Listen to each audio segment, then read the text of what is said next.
Morning.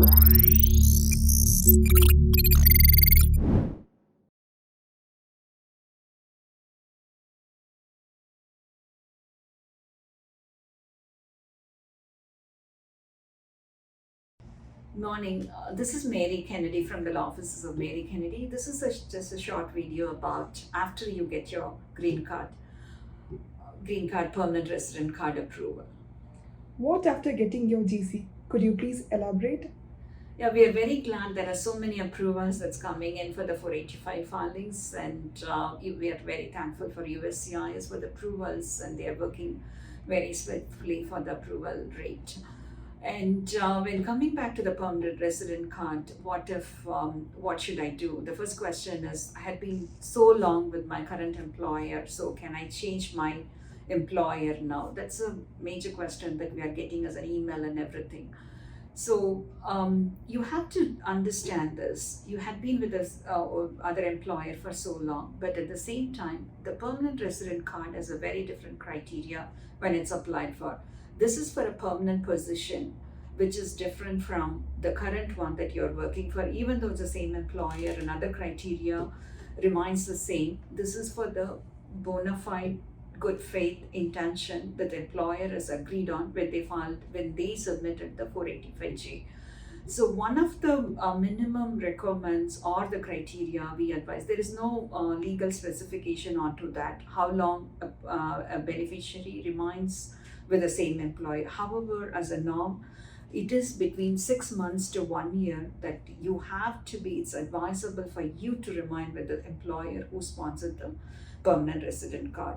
And that is based on that good faith intention that this was a very valid bona fide job that was filed for with the USCIS. And so we advise as well, you had been there, but still it's little longer time you can be there to remain with the same employer.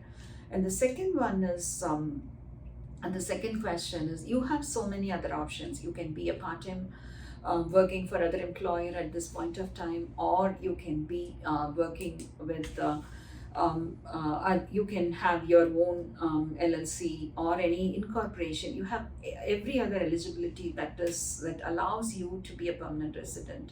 So keeping in mind, we would advise you at least for a minimum of 6 months to continue with the employer who sponsored the GC. What about travel out of country? That too with the travel ban to India? Yes, even with a travel ban, as soon as you get the card in hand, you are eligible to travel out of country.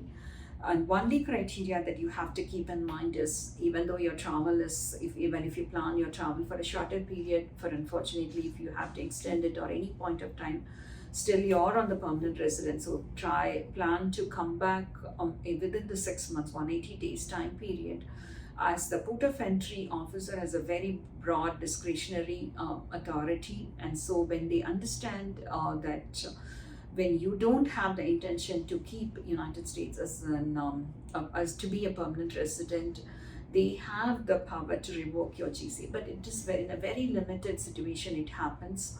So it's not like every day it is going to happen. And also at the maximum that you can stay out of country is prior to 1 year, which is even before 365 days, you have to be back to the country. And if it's a longer period that you plan for it, you have to apply for an re-entry permit to be out of country for closer to 2 years. But that's a different topic we can discuss later on. What else to be done after the GC?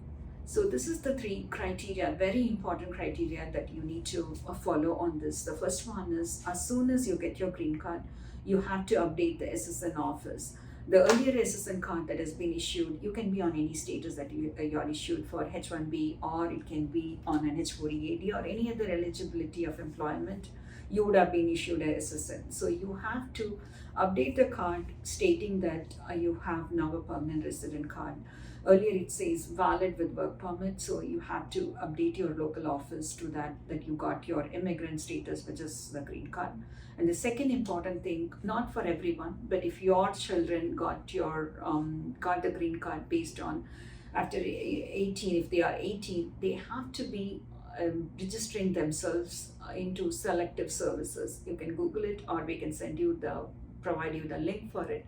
And you have to, if it's a male child, So you have to ask them to register on the selective services, and there is a question that comes up in the citizenship when they go for it, and they have to be stating that they have registered for it. And the third one is very important. This is something most of they miss it out. Still, as a permanent resident, you have to, as soon whenever there is a change of address, you have to go for and file an AR11 form. That's very, very important. Within the 10 days time period, you have to register, complete the AR11 form whenever there is a change of address. Thank you.